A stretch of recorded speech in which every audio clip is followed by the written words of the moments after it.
Hi, everyone. Welcome back to The Savvy Psychologist. I'm your host, Dr. Monica Johnson. And as you already know, every week on this show, I'll help you face life's challenges with evidence-based approaches, a sympathetic ear, and zero judgment. You're really in for a treat today because we have Dr. Rachel Turow. She's a mindfulness teacher, a clinical psychologist, and a research scientist specializing in self-criticism. And I'm super excited to have her here, particularly in regards to my background as a CBT and DBT therapist. So she's also the author of the Self-Talk Workout, and she's going to give us a few quick and dirty tips on how to tame your inner critic. So we're going to hop right in because we really want to get your expertise today.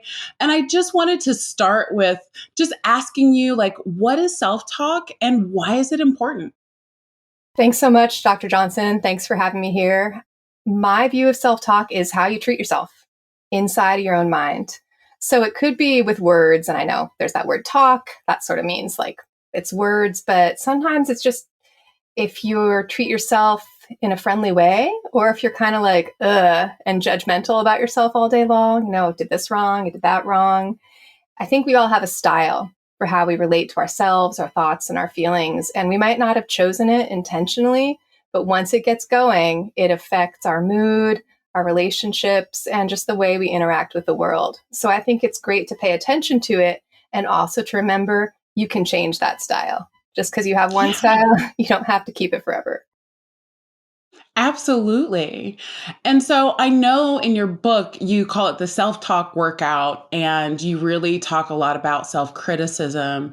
How do you define self-criticism? What are the causes? How is that different from self-talk? So I would say self-criticism is when you're judging yourself in a negative way and a habitual way, that it's sort of your default of beating up on yourself. Oh, I should have done this differently. This is bad about me. And it can be pretty sneaky. You might not even know that you're doing it.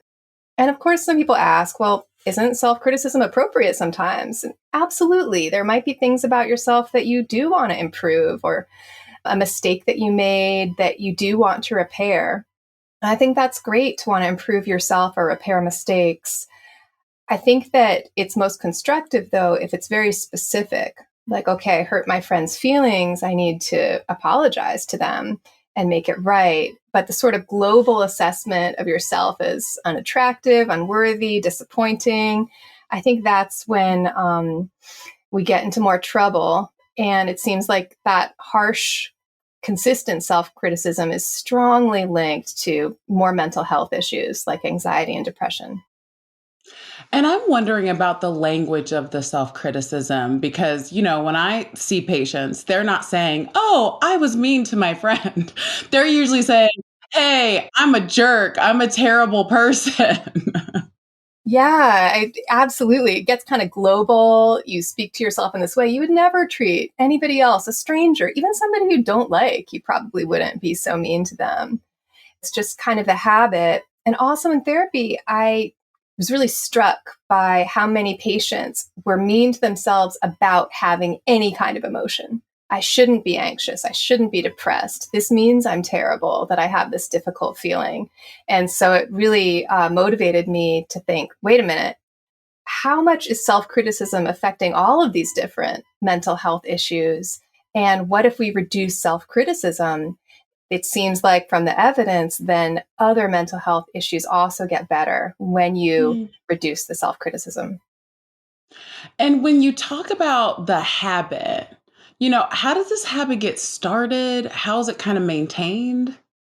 Yeah, great question. It looks like there are different pathways that influence negative self-talk or self-criticism, if you want to call it that. And one of them seems to be this human negativity bias. No matter even what our environment is, we seem to pay more attention to the bad stuff, the stuff that could go wrong. And you could see how, from an evolutionary perspective, that could be really helpful to be attuned to possible threats in the environment, to stay alive. Great. You just don't seem to pay as much attention to the positive or the neutral.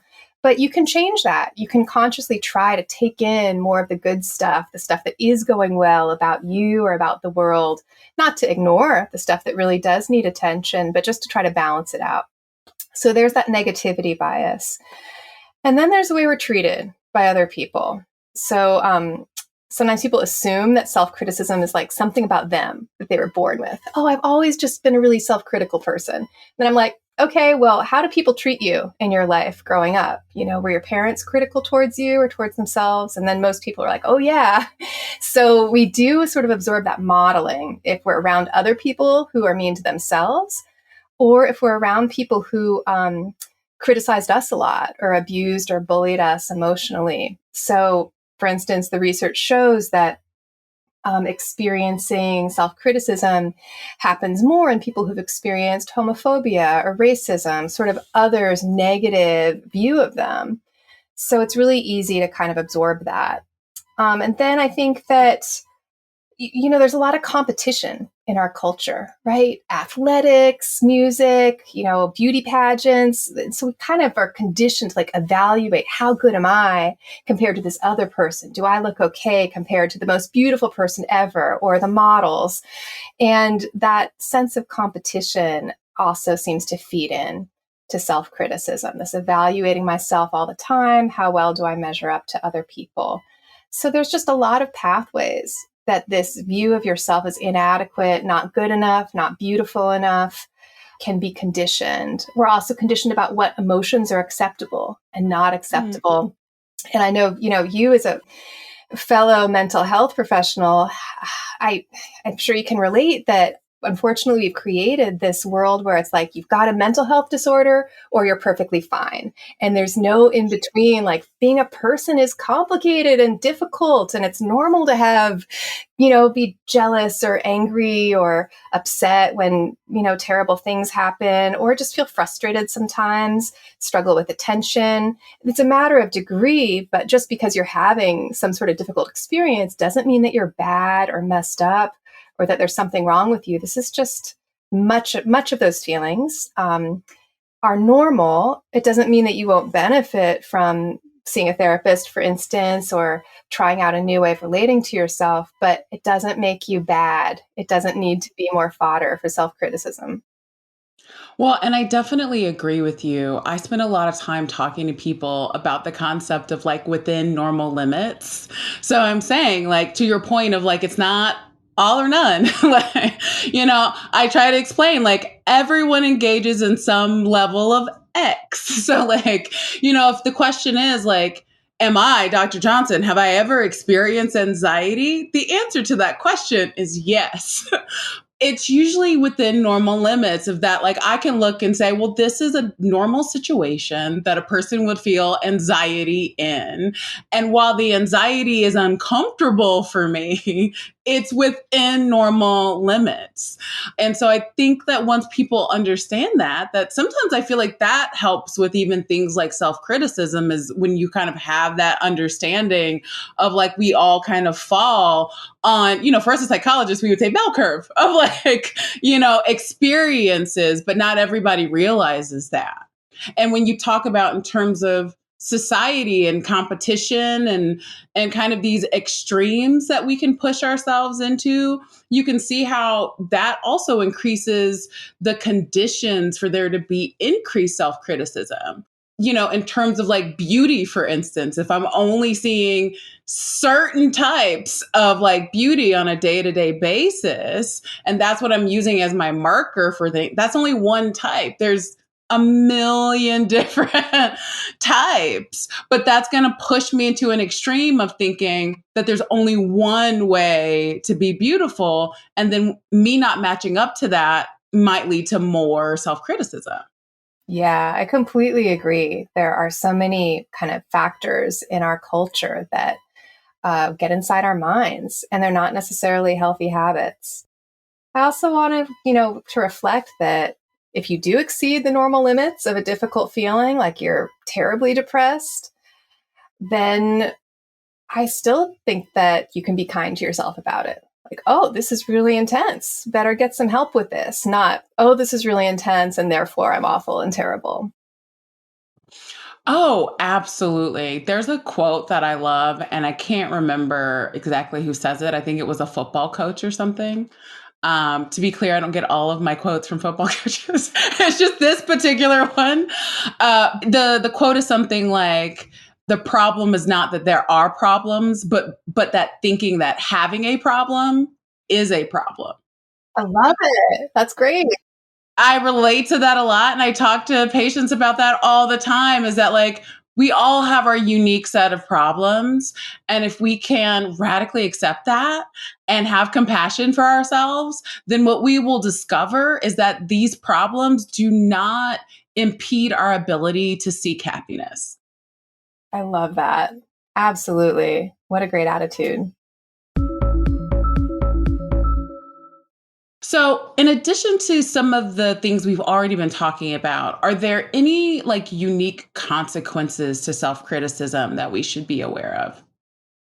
Well, it seems to be a transdiagnostic risk factor for a bunch of stuff. So it's not just depression, but it makes anxiety worse, stress, trauma.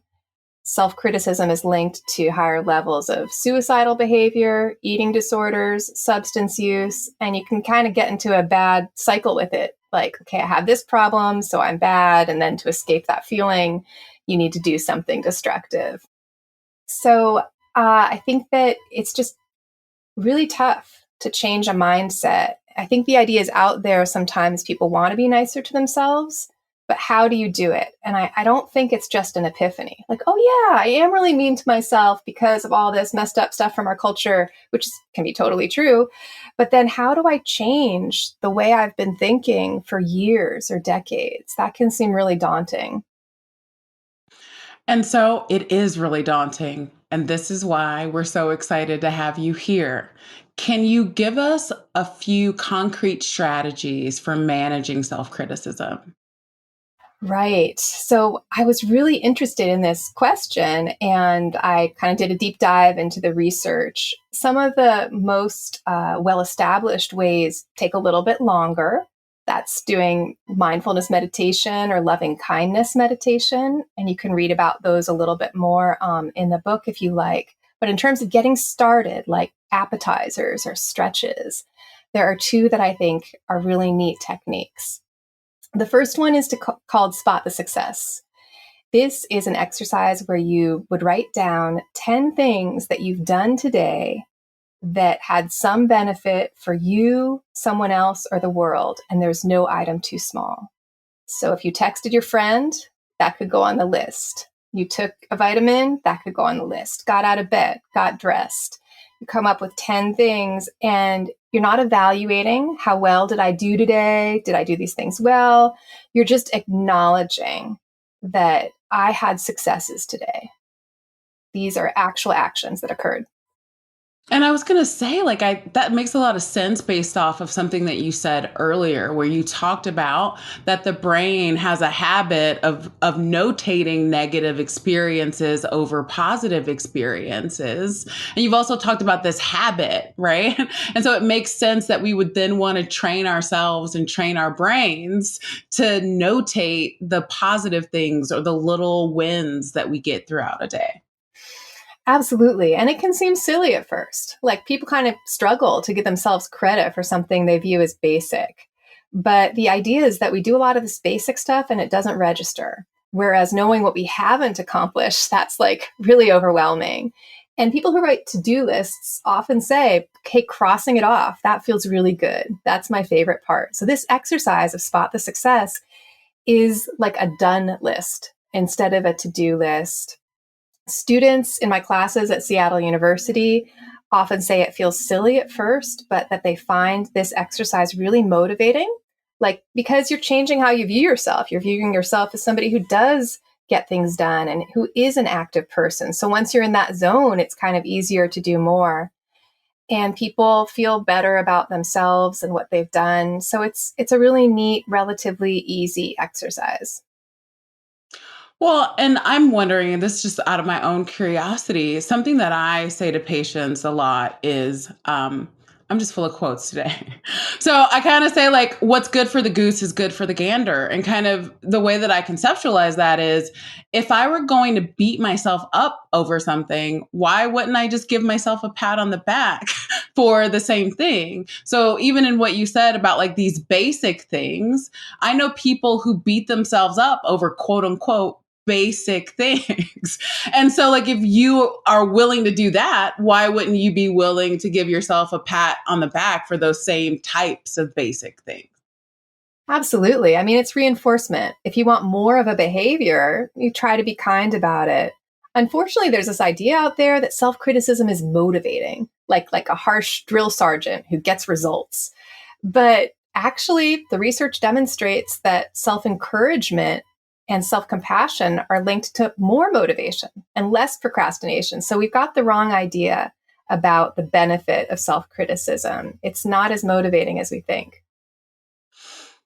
And it's so good to hear you say that because next time I'm saying that, I can just come back to this recording and say, see, it's not just me. I'm not making it up. The research supports that like we should be using these non-judgmental statements to encourage and support ourselves and having compassion.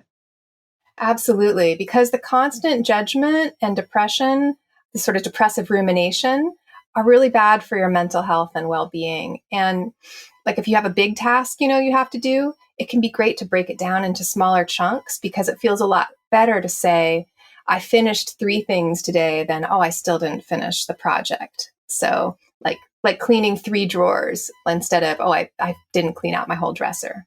So the first just feels a little better. Yeah, that's such a helpful tweak that a person can make. So we have spot the success, which sounds like a great way to kind of retrain the self-criticism habit. Are there any other kind of quick and dirty things that we can take from your brain? Sure thing. I mean, this one is really quick and dirty. It's a single breath in and out. And as you're breathing, you say to yourself silently, inhale, my friend, exhale, my friend. It's just one breath and you can take it anywhere and do it anytime. It could feel corny at first, but again, people have a positive response. You could call yourself my friend, my dear, my love, whatever feels kind of most consistent for you, or doesn't have to be in English, obviously. And the idea is that you're building up this relationship with yourself as a friend, and it's an embodied relationship. So you're a human person in this body. You're going to breathe in some friendship and kind of have that marinate as the way you approach your life. And I like to start my day with this. Inhale, my friend, exhale, my friend. If something's difficult, oh my gosh, this situation is not easy. I'm not so sure about this. This isn't my favorite thing. Okay, inhale, my friend, exhale, my friend. That resource of my breath and my friendliness is still there, no matter what. Wow, this sounds great. And it does sound like something that can be implemented in a lot of different contexts. So it sounds like you can use this breathing strategy in a neutral situation of just like it's part of my morning routine, but also that like if you're feeling stress and tension, this can also be a way to take what I call like a mindfulness moment and just like breathe in this like kindness to yourself and breathe it back out. Absolutely. And I think it's kind of an appetizer if people are interested in more meditation, but you don't have to do it. You can just do this one breath, but it is a starting place for that mindful moment. And it might build your confidence too, that if you can tune into one breath, then maybe you could tune into a minute of breathing or 5 minutes of breathing. Because I know meditation can seem weird and scary, but this is kind of an easy path if you want to start out. Or if meditation isn't for you, then just do this single breath exercise and experiment, see if it helps. What suggestions do you have for individuals who really struggle with self criticism and they're ready to kind of take this seriously and do a deeper dive? Well, I would think about it as training. Like you're training, you're not needing to get to a specific place, today, but you're conditioning some new habits. And just like if you tried to do a new sport or a new set of exercises at the gym, you wouldn't expect it to have a huge transformation that day. You'd understand, like, okay, it's probably going to take a few weeks of training. So because it's really easy to get discouraged when you're working against these strong mental habits, I really want to encourage patience and faith that the evidence is very clear that this habit of strong self-criticism can be changed with practice. And most of the evidence comes from practicing most days for like 3 to 7 weeks. So you can expect to take a chunk of time if you're really trying to build a new habit of speaking to yourself, relating to yourself differently. And it might be weird at first. It might be uncomfortable, just like a new physical exercise would be uncomfortable. And that's okay. It doesn't mean that you're wrong or doing it wrong or that it's not going to work, but usually takes a little bit of time. Remember, you built up this habit of how you treat yourself over many years. Well, and I think it's super encouraging to hear that even though this might be something that I've been struggling with my entire life, that in 3 to 7 weeks, not that it's fixed or gone, but that like if I'm practicing and getting new habits in place, that I can really notice that I'm starting to kind of break the hold between the kind of loving, kind self and the self-critical. You absolutely can. And it might fluctuate. Maybe you'll try once and it doesn't feel like it's working. Another time it does. And sometimes people say, okay, I practiced for a whole month. I didn't think it was doing anything, but then I noticed I was different in my relationship with my roommate, or I didn't get as frustrated with myself or with a situation when something bad happened. So it's a fun experiment to do. And I think it does take a little bit of effort and openness. Our habits can feel comfortable. Sometimes people even say that it can feel like relief or a control thing. If you blame yourself, then like you're still in control, right? Like things are going poorly because it's all on me. And if you start taking that away, then it is a little bit scary to think, actually, a lot can go wrong in the world. There's lots of painful feelings, but there is this other way of managing things besides judging myself all the time.